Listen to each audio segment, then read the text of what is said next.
you do have control over your reality if you understand that you have control over the thoughts, over the ideas and the beliefs that you hold to be true. Um, it's your world is literally a physical manifestation of the things that go on in your mind.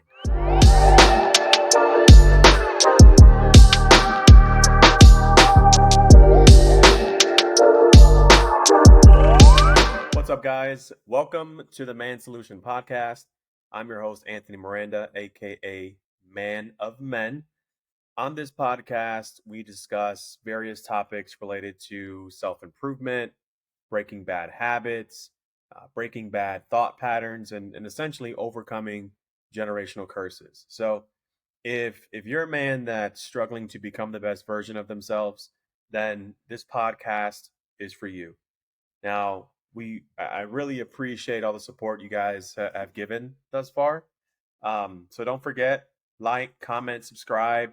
If you find value from what you're hearing here, please share it with a friend, share it with a family member, share it with someone who you think would value or would find value from the things that we're talking about here as well. So let's dive into it. Today's a good one. Um, Today we're diving into really, what it truly means to be healthy. So, first we'll cover the 5 different segments of health. We'll talk about what's important to each segment individually and why you must focus on all of them if if you truly plan on becoming the best version of yourself. So, let's start at the top. Now, I know when you hear the word health, you know, it, everyone thinks of something different when they hear that word. Someone thinks of diet, someone thinks of physical fitness or their level of physical fitness, someone thinks of whether they have a disease or not, right? There's different um, connotations with how people think of that word when they hear it. Now, you know, what I see is if you truly plan on being healthy, there's different pillars or segments of health that all need to be taken care of in order for you to truly be optimized, in order for your health to be at its peak. And there's 5 of them from what I see. There's physical health, there's mental health, there's emotional health, spiritual health, and then social health. So again, physical, mental, emotional, spiritual, and social. So, what I plan to do is break all of these down, um, and really explain what some of the differences are, what some of the benefits are in terms of taking care of this pillar, how it relates to your life, how it relates to progression. Um, and the goal here is really to motivate you all to care more about these individual aspects of your life, these individual perspectives. So let's start with physical. Now, when I think of physical health, I think of it referring to your ability to effectively regulate the function of your body and vital organs. So the ability to effectively regulate the function of your body and vital organs. There's a quote by Kenneth Cooper, Dr. Kenneth Cooper, that I love, and it reads, "We do not stop exercising because we grow old. We grow old because we stop exercising." Right? Now, I know you hear this a lot. Some of you already are, if you're my age, you're probably already saying that to yourself. Not that I'm old, um, but it just shows you how early people give up on their physical health. You hear them say things like, "Oh, I used to work out. I used to be in the gym. I used to do this back in the day, but I'm older now. My body can't handle that stuff. Yeah, my body, my back, my knees. Yeah, I can't do that kind of stuff anymore. That was back when I was younger." It's like, really? Is that why you can't, or are you just making excuses for yourself? Because I'm sure if you got back on the train and started actually prioritizing your physical health, a lot of those pains, aches, and ailments would go away, or they'd at least minimize, right? Now, if you're anything like the average American, you probably spend most of your day sitting down. You may, take a short walk every now and then to your car or your fridge. Um, but it's really the sedentary lifestyles that is such a huge contributor to increasing your risk of health conditions like type 2 diabetes, heart disease, essentially just diabetes overall. And, I think what we see is we also witness a lot of people sacrificing their health today to work excruciatingly hard to accumulate wealth just to end up having to use all that wealth to pay for medical expenses later on in life, right? So it's like they traded it off. It's like, hey, I ate like shit now. I didn't sleep well now. I didn't exercise now because I was so focused on accumulating wealth and building something. But now, a few decades down the road, my health is shit. And now I'm trying to, um, you know, essentially get years of my life back. And I'm having to use all the wealth that I've created to pay for all these bills.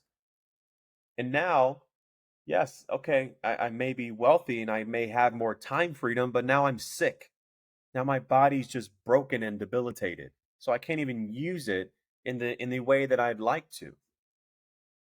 Right? So now the quality of your life is poor due to your negligence. And you see, that is one big thing that we don't talk about is the quality of your life. The quality of your life. Now, I know I told you all a story um, a few episodes back, and for those of you who didn't hear, um, I'll kind of condense it. But I was selling life insurance, a few years back, and I go to this lady's house to for an appointment, um, and I open she opens a door, but she's not like in the doorway. So she's like, "Come in," and I come in the door, and I'm like, "What's going on?" I can't even see this lady where she at. I look that way, and she's there in a wheelchair. Her legs are amputated from the knee down.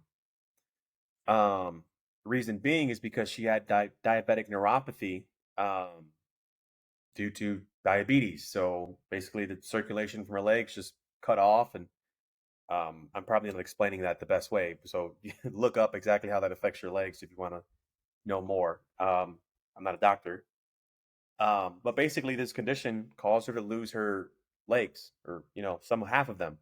So now she's in a wheelchair, um, government housing, and her family just essentially gave up on her because she was a liability, and she wouldn't change her eating habits, her lifestyle. So because she was so engulfed in the now and what's going to please me now, what she did was she traded off the future, the quality of her life in the future for the satisfaction in the current moment. She made a trade. She bartered, and she said, "I'll give you my health now, and I'll give you my health later if you give me this great, delicious food that I know is not good for me, and you give me this easy lifestyle that doesn't um doesn't consist of me exercising and being healthy and moving my body like it was designed to do." So, you know, that story. It's sad, but it's so realistic because I'm sure some of you have family members like that. You know, I'm sure maybe those people were your parents or your grandparents. Um, and it's sad to see someone who you love so much like just watch their life wither away. It's very sad to see. And then to know as well that it was due to their choices.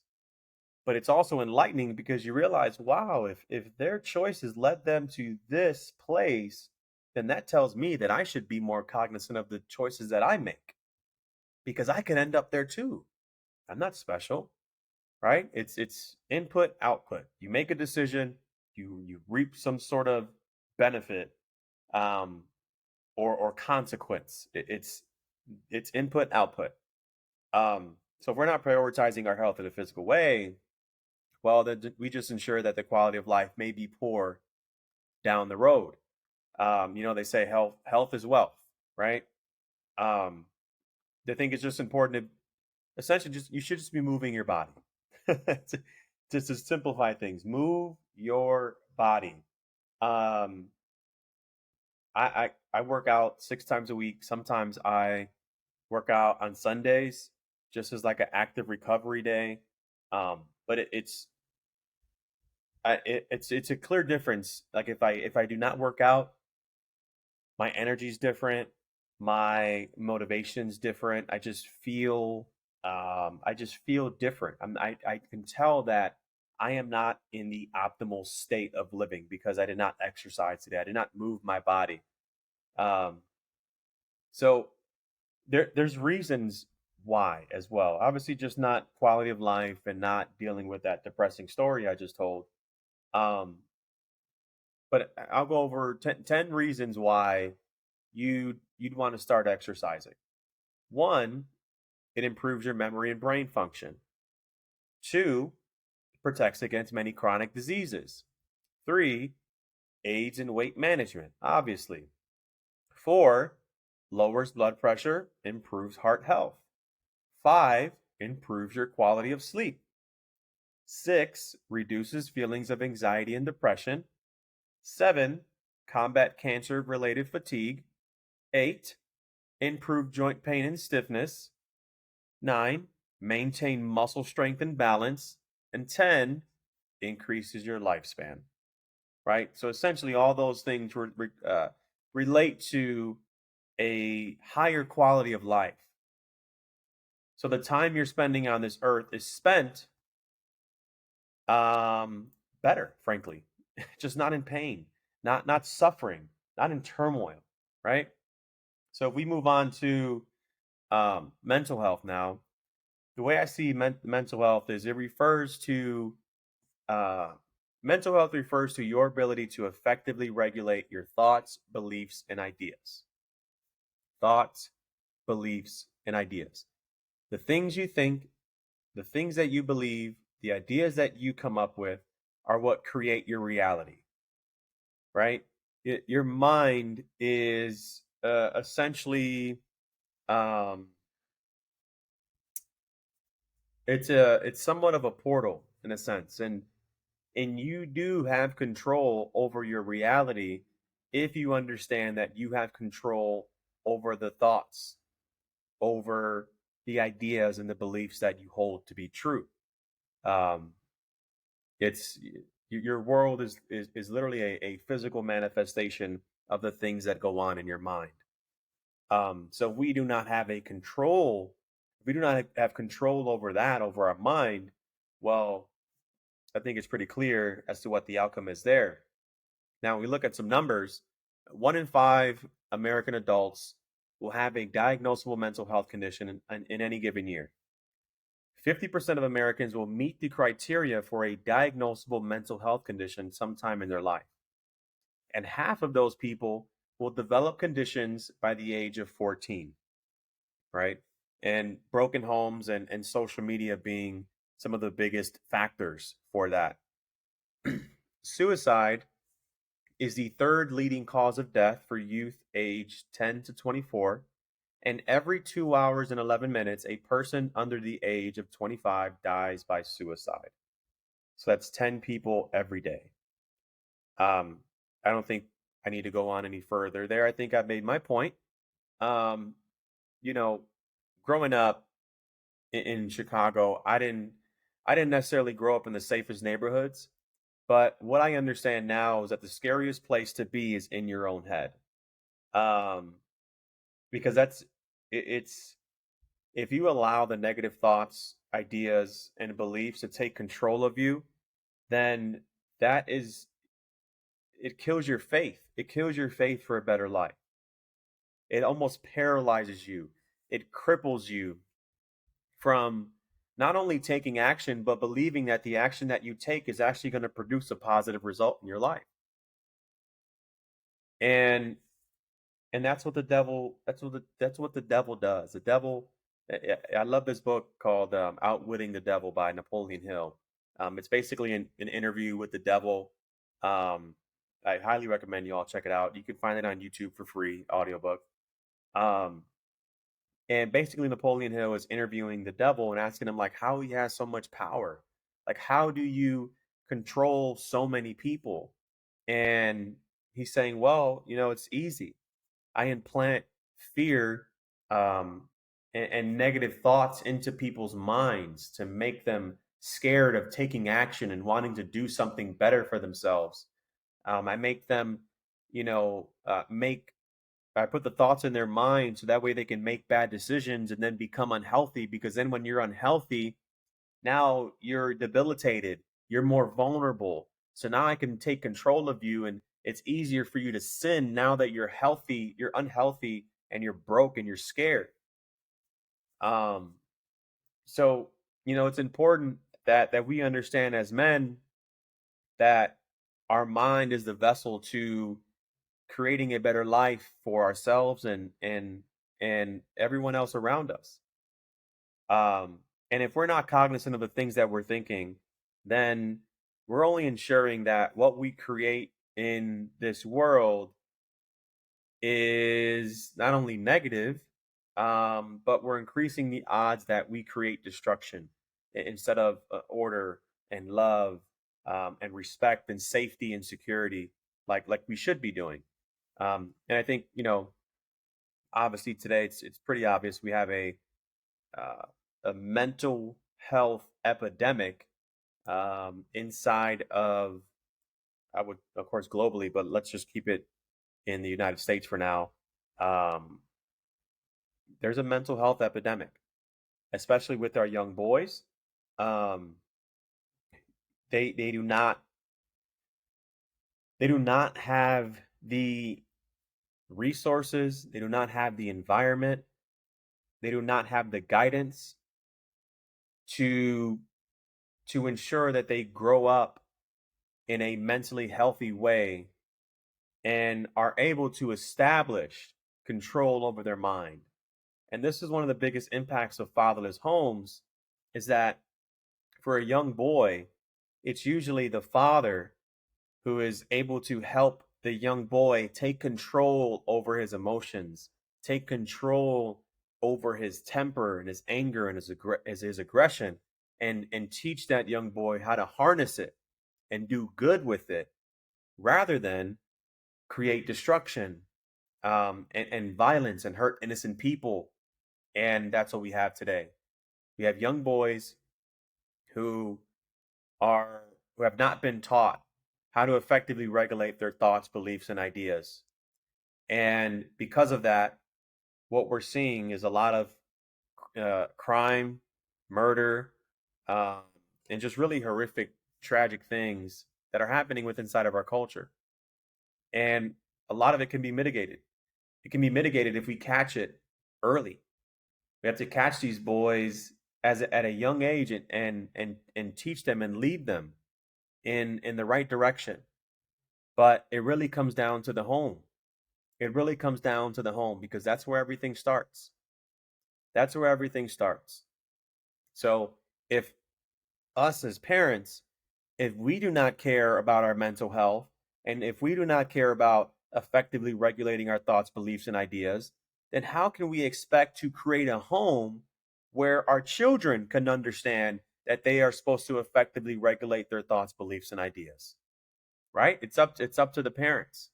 Um, and like it's obviously there's some sort of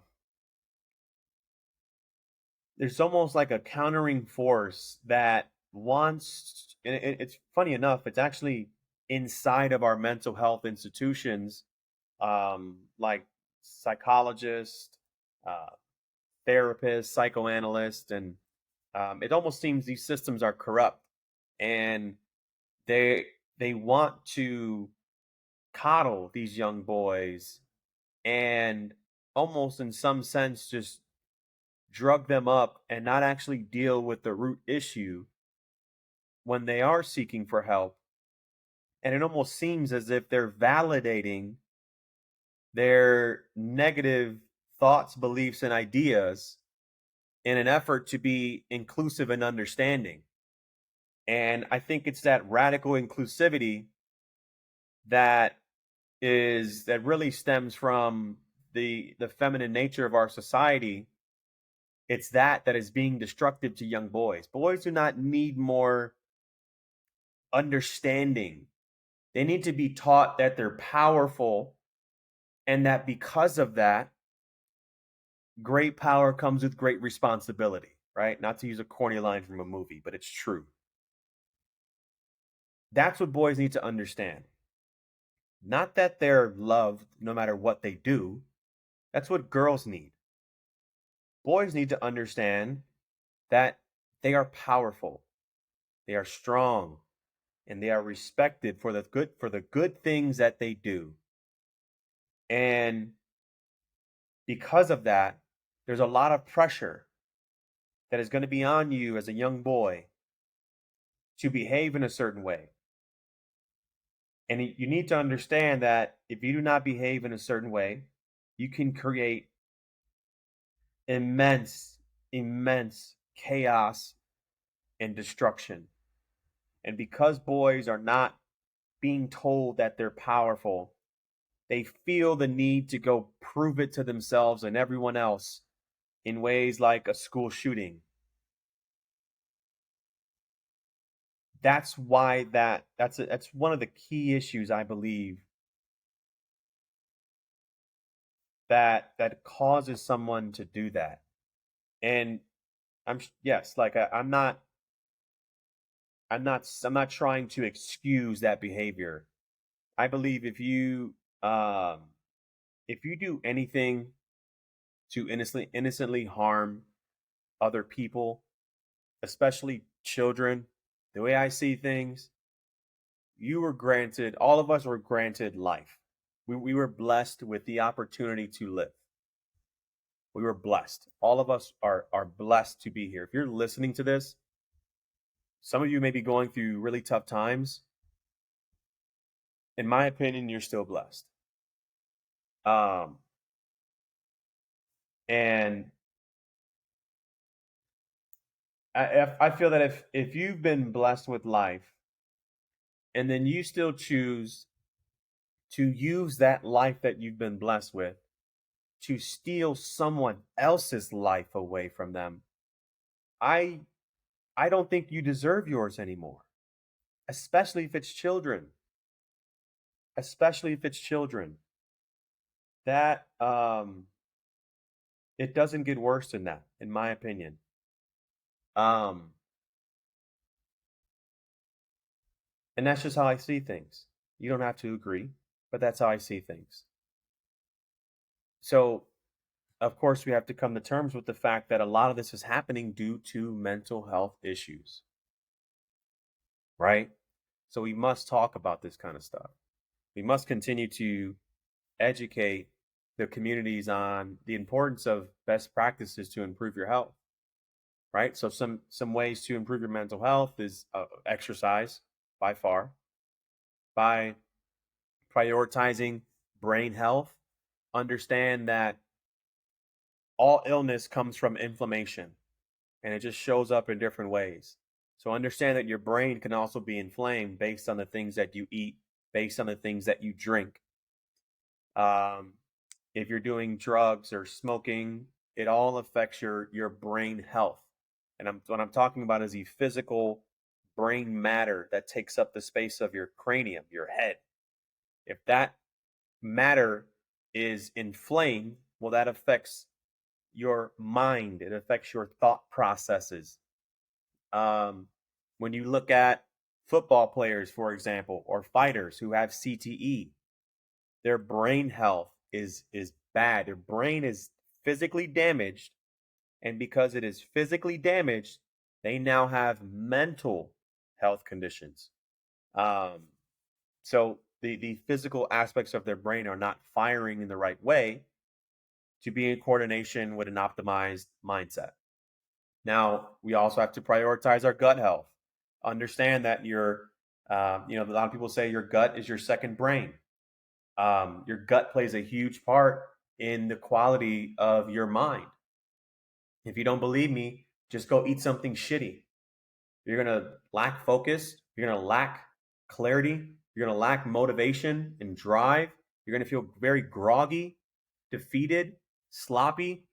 Why? Because you put disgusting, toxic things inside of your body, inside of your gut. And it's manifesting inside of your brain as inflammation, inside of your gut as inflammation, therefore decreasing the quality of your mental faculties. So, um, also, if you don't believe me, try fasting. Don't eat for 48 hours. Just drink water and use electrolytes to stay hydrated. Do that for 48 hours. I promise you, once the hunger pains go away, you will be the most focused as you've ever been in your entire life. Why? Because we've removed the stimulus, we've removed the food from our diet, and we've let our gut heal. Now it's at peace, right? It's at peace. Now I can focus. I'm not disturbed by food that I now have to digest. That's a huge part of it. Sleep.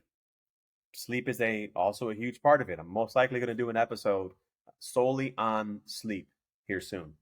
Journaling, right? Being able to write out your thoughts is so beneficial because before writing them down, they're just in our head. They're in our head, swirling around, and we really have no control over them. There's no logical consistency of our thoughts. It's really sporadic and messy. So it's not until that we actually put them on paper and organize them that we can now organize them in the world, right? We need to physically manifest our thoughts, put them down on paper. So now we've essentially cleaned out our mind. It's not messy. Meditation, of course, that's important too. Same thing, being able to clear your mind, being able to focus and ground yourself, spending time with loved ones, refraining from drugs and alcohol, do something you're passionate about. And also, one of the biggest things is practicing love, compassion, and forgiveness with yourself. I think that's one of the critical aspects here. Because if you cannot practice loving and being compassionate and being forgiving to you, then you're not going to be able to do that to someone else, especially someone else who they may have harmed you in the past, right? There may be some resentment there. So, um, yeah, again, another huge pillar. So next, let's dive into emotional health. Now, emotional health refers to our ability to effectively manage positive and negative emotions. Now, understand with emotions that just because you feel it doesn't make it true, right? Emotions are energy in motion. So oftentimes we feel something and we let that feeling lead our decision making. Our emotion then becomes our mood, and that, of course, dictates the kind of day that we're going to have. But it takes discernment to decipher whether or not the feeling you're having is a true representation of what's occurring or if it's a trigger from past trauma.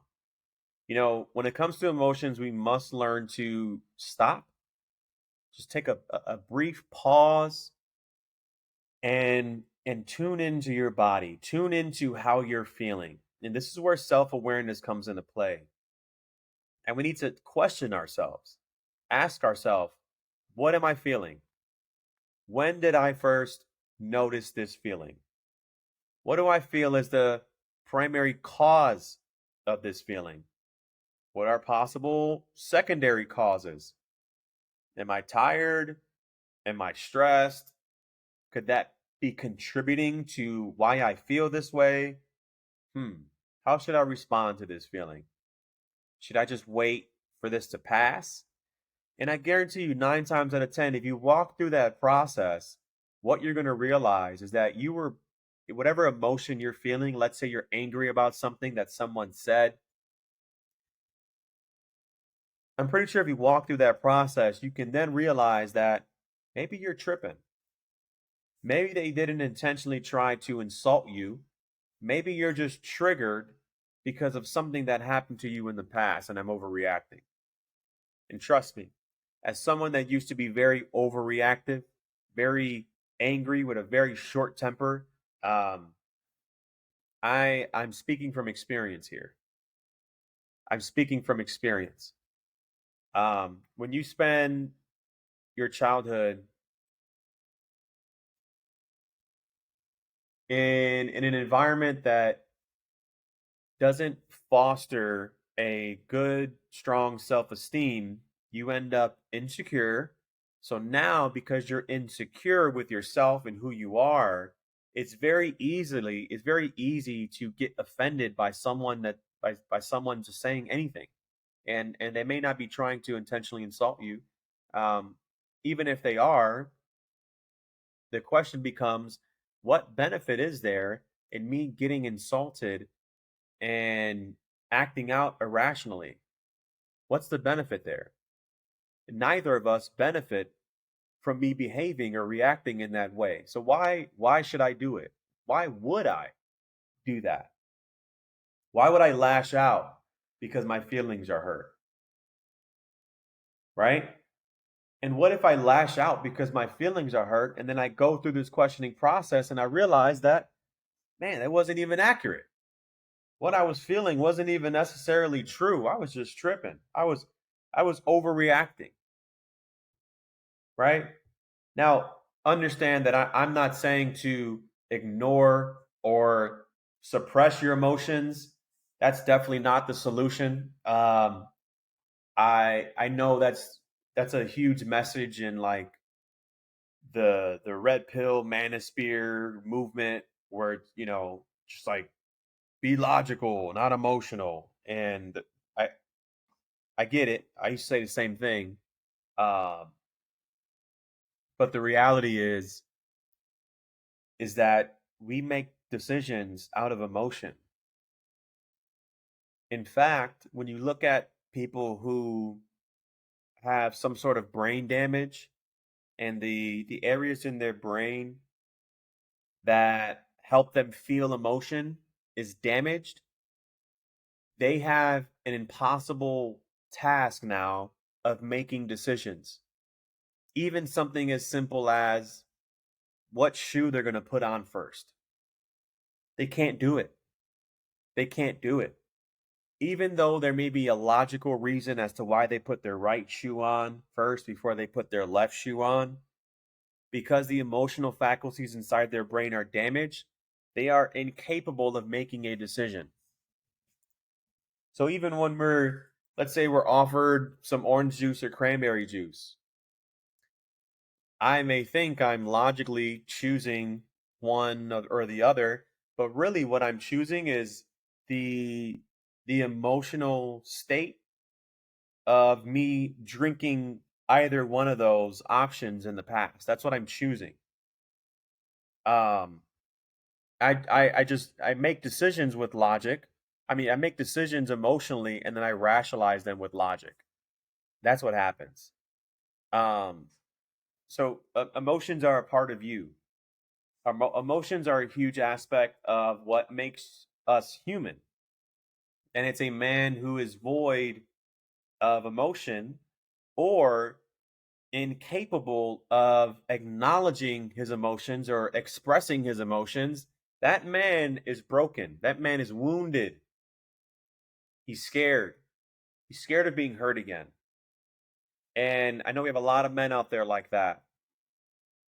And if you're looking to be a complete man and really solve yourself and get out of your own way, then it's imperative that you work on the emotional faculties of your psyche and you ensure that you're capable of not only showing love, showing emotion, but also ensuring that you are able to accept whatever it is that you're feeling without reacting irrationally. That's the key. You can feel what you're feeling. That's normal. But the question becomes, what are you going to do after? If you react irrationally after, well, then you fail. You failed, right? So it's about the action after. It's about being able to, again, effectively manage those positive and negative emotions. So it's the management of them. That's where the key is, right? So let's move on to spiritual health. Now, our spiritual health refers to our ability to effectively organize your values, meaning, and purpose of your life. Let's talk about the definition of spirit. Now, one definition is the non physical part of a person, which is the seat of emotions and character, i.e., the soul. Another definition is those qualities regarded as forming the definitive or typical elements in the character of a person, nation, or group, or in the thought and attitudes of a particular period. Spirituality for me really comes down to three things: your beliefs, your values, and your faith. You know, we spend a large amount of time just doing our day to day lives, kind of stuck in the hustle, and really this leads you to living someone else's life sometimes. But very little do we stop to think and ask a simple question: why? Why are we here? Why is this important? Why should I do X versus Y? Why is this the best option? Now, these questions may help you find a belief system, but we have to understand that spirituality is not necessarily synonymous with religion. Religion is merely a vehicle that's used on that journey. Now, you can believe whatever you choose, so long as your set of belief is not done out of hate and doesn't move you farther down the levels of consciousness. We'll have an episode on that soon as well. So, we must question what our belief system values, right? Just talked about that. Is it love, family? Do we value nature? Do we value success, loyalty? Whatever it is, you must figure that out. You must figure out what values your belief system holds as truth. Then you must put faith in the belief that the things that you value will guide you into a direction that not only elevates you, but brings you closer to love, oneness, and divinity. Without this understanding of spiritual awareness, it's easy to fall into the trap of cynicism, nihilism, just believing that the future's bleak and that people are only concerned with themselves. So why even try anything at all? Understand if you do that, then your values then become victimization of self. Your value becomes disinterest and envy. And I'm sure we can understand why having that set of values isn't conducive to a life that's beneficial for you and everyone else around you. Because again, going back to mental health, being able to organize the thoughts inside of our mind is going to allow us to create a more positive or negative reality for us. So if we're choosing to value these negative things out of having a scarce and cynical mindset, well, then that's the world that we create around ourselves. Right? So, some ways to improve your spiritual health, right? Spending time with yourself in nature. We spend so much time with technology, with our cell phones, with our TVs, and we don't spend enough time alone with nature. Nature's healing. If you don't believe me, let's go sit in the grass in sit in the grass surrounded by some trees and listen to the birds chirping and just do that for like 10, 15 minutes. No phone, Don't check your notifications. And I promise you will walk away from that feeling refreshed and renewed. It's almost like a shower on your soul. Another thing is being able to ask deeper questions. Why is such a powerful question? Why? Why is such a powerful question? And I know if those of you who have children, you know how powerful it is because it probably pisses you off more than anything. Um, but unfortunately, when we grow up, we lose that curiosity that our children had to have and that we had. We lose that curiosity, and that's where a lot of the power comes from. That's where the ability to actually understand the world comes from. It's that childlike curiosity. So being able to go back to that and ask why more often is going to give us more power to dig deeper into the understandings of the world. Um, but traveling as well. Traveling. I know I'm from Chicago, and I know a lot of people from Chicago have never left Chicago. They never want to leave Chicago. They think Chicago is the best place in the world.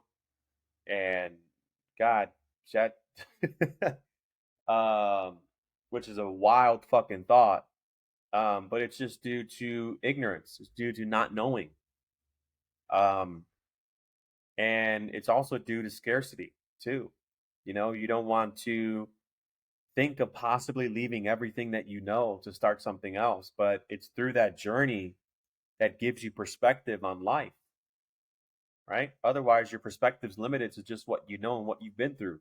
And you can only experience so many things because you can only be in so many places at one time, and you only have a certain amount of time on this earth. So if you spend it in the same location, well, you're limiting yourself, right? Um,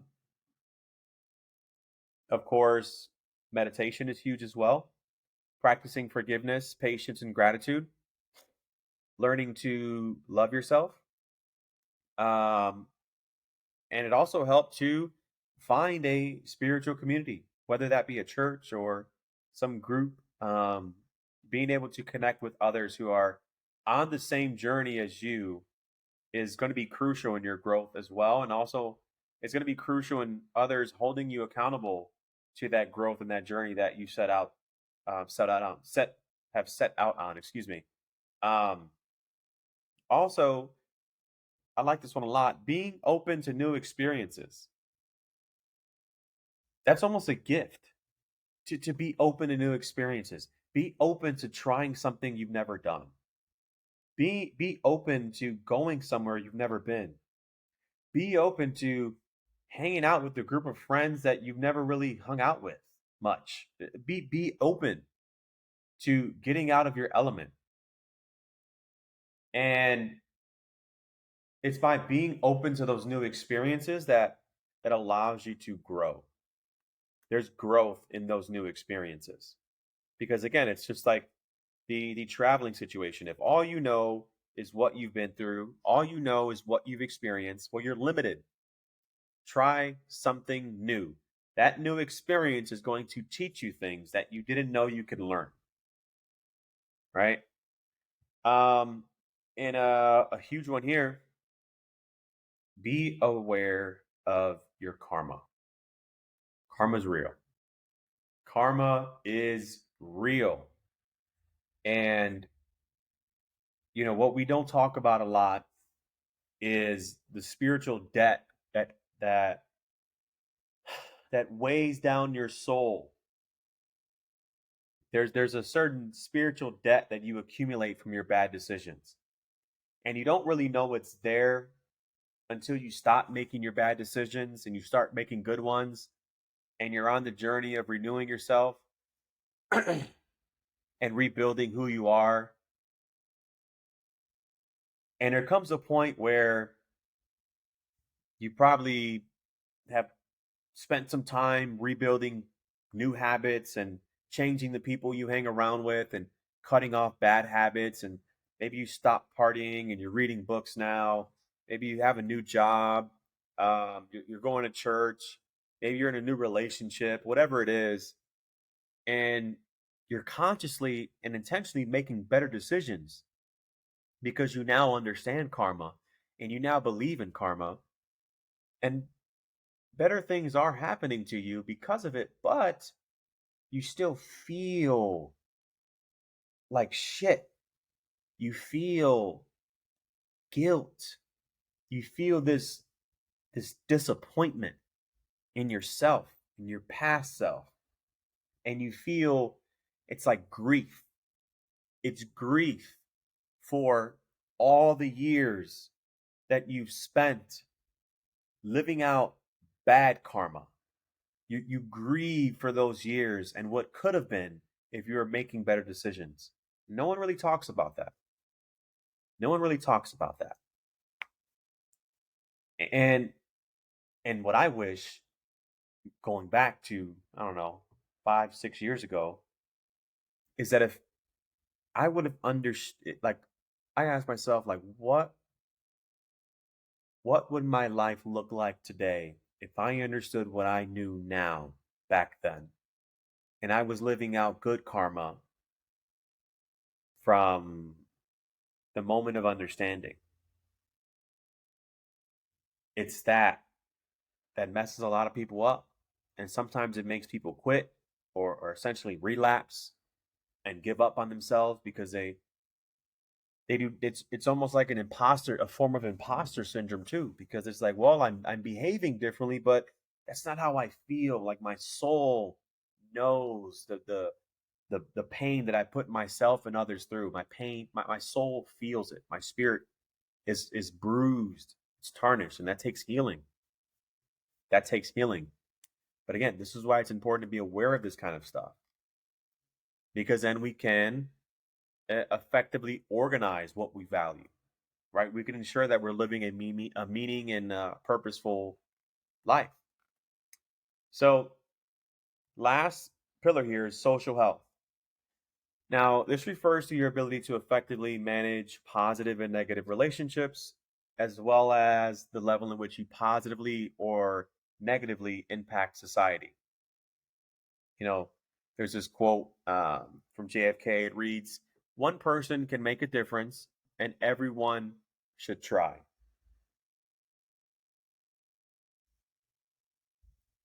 I have a question for you. How do you show up? Think about that. How do you show up in society? Do you contribute positively, or do you only drain resources? The answer might sting. And that's okay, because change requires acknowledgement. We must first acknowledge that we're all part of this grand orchestra called life. We play a part, no matter how small. So I'm going to ask you again, how do you show up? If we if we truly want to contribute to the greater good, then we must surround ourselves with like-minded individuals who love us and call us to our higher selves. Now, we hear this a lot of, like, I say this a lot too, like, you are who you surround yourself with, right? You hang around four broke people, you're the fifth. You hang around four rich people, you're the fifth. So while it's true that you are who you surround yourself with, it's also true that you surround yourself with who you are. So if you're a victim who wants to make excuses for why they are the way they are, and just, fall victim to their bad habits and their vices, well, you're going to surround yourself with people like that, because you understand that those people are not going to hold you accountable to the higher standard. They're not going to hold you accountable to a better version of yourself. They do not care. They value what you value, which is vice, right? So it goes both ways. So understand, there's an aspect of your environment creating who you are, but there's also an aspect of accountability as well, and understanding that if you put yourself around these kind of people, well, you're doing it for a reason, most likely. You're doing it because they probably make you feel safe, even though you may be safe under a delusion of reality. That delusion can make you feel safe as well. So it's understanding that we need to ensure we're prioritizing these relationships in the right way, um, and managing them effectively. Furthermore, I think it's important to, once you find what ignites you and you put like your faith and passion behind it, it's important to make that change with other individuals who you've chosen to surround yourself with. It's that community of like-mindedness. That's where a lot of the power comes from. Having people who have your back and you have theirs, and you're both working towards a greater good. You're both progressing. You're both in somewhat of alignment, right? Doesn't need to be exact, but both of you are headed in very similar directions in life. And that direction is up. That direction is elevation. That direction is growth, positive advancement, not destruction, not vice, not victimhood, right? Um, there's power in being able to surround yourself with people like that. When we look at um, uh, uh, when we look at some people who suffer from mental health uh, disorders, conditions, whatever you want to call it,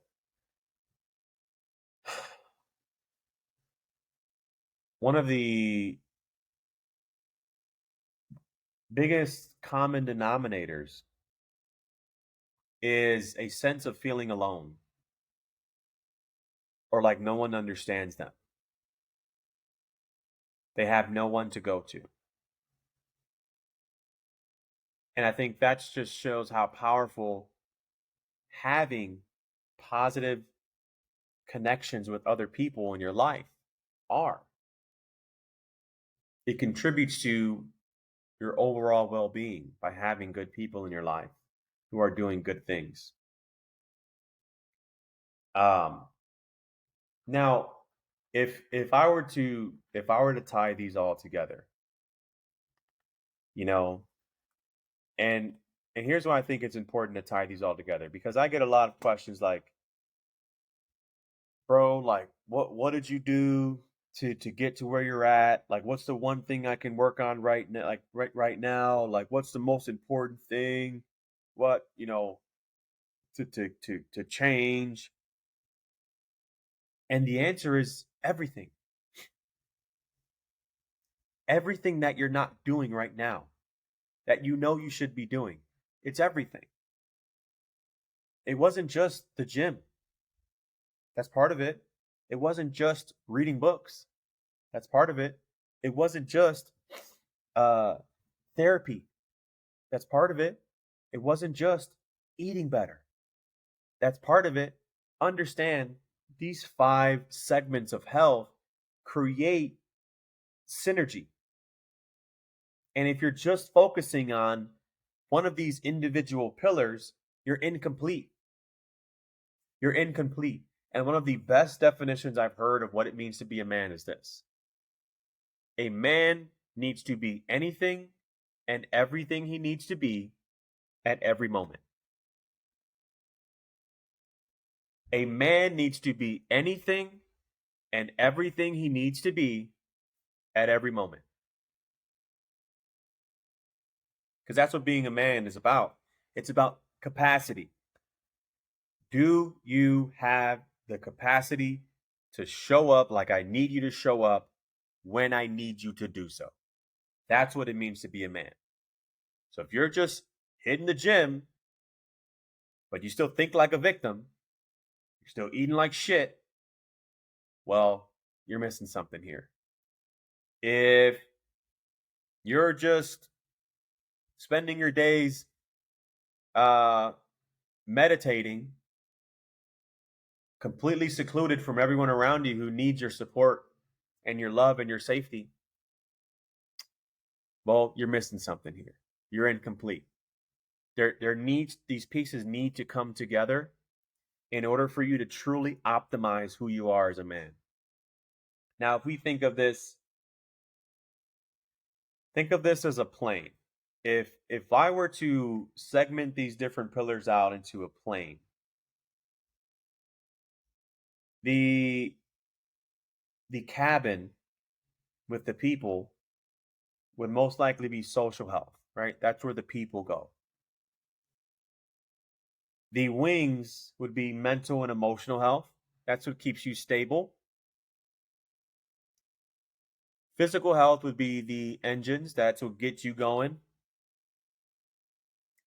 And spiritual health would be both the wheels and the cockpit, because that's what keeps you grounded and that's what guides you. And understanding that if we put these different pieces together, that's how we truly take flight. That's how we truly progress. And understand if we're missing just one of those pieces, that's a completely different aircraft, right? or it's not one, right? If we're missing just one piece, things can get really bad, really fast. So understand as a man, if you're just missing just one piece, if you're missing one segment, think of how much growth you're missing out on. Think of how much progress you're leaving on the table.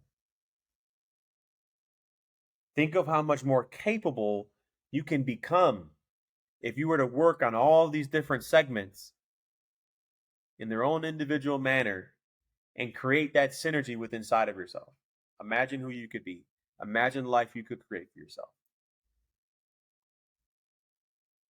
That that is what's being left on the table here. Um, Now it's not easy. You know, it's it's not easy, but it's something that needs to be done.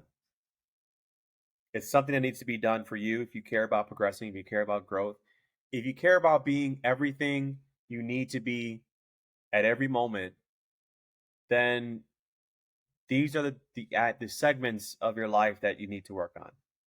And you can't ignore one of them individually. You can't. It makes you vulnerable. It's a blind spot for you, right? So So that's all I have for today. We covered the 5 different segments of health: physical, mental, emotional, spiritual, and social. We talked about what's important about each individually. And we also talked about why you must focus on all different segments if you plan on becoming the best version of yourself. So if you enjoyed the podcast today, please like, comment, subscribe. Tell me some ways that you're working on these individual segments of your health. Share some ideas with me. Tell me what's working. Um, you know, be There's an opportunity too to just be transparent and be open, be a bit vulnerable. I want to hear what you guys are missing out on. See if I can help. Which one of these segments are you lacking? And if you are, hit me up. We'll chat. We'll talk about how we can help get you optimized in those different areas. But that's all I have for today. Hope you guys enjoyed. See you on the next one. Peace.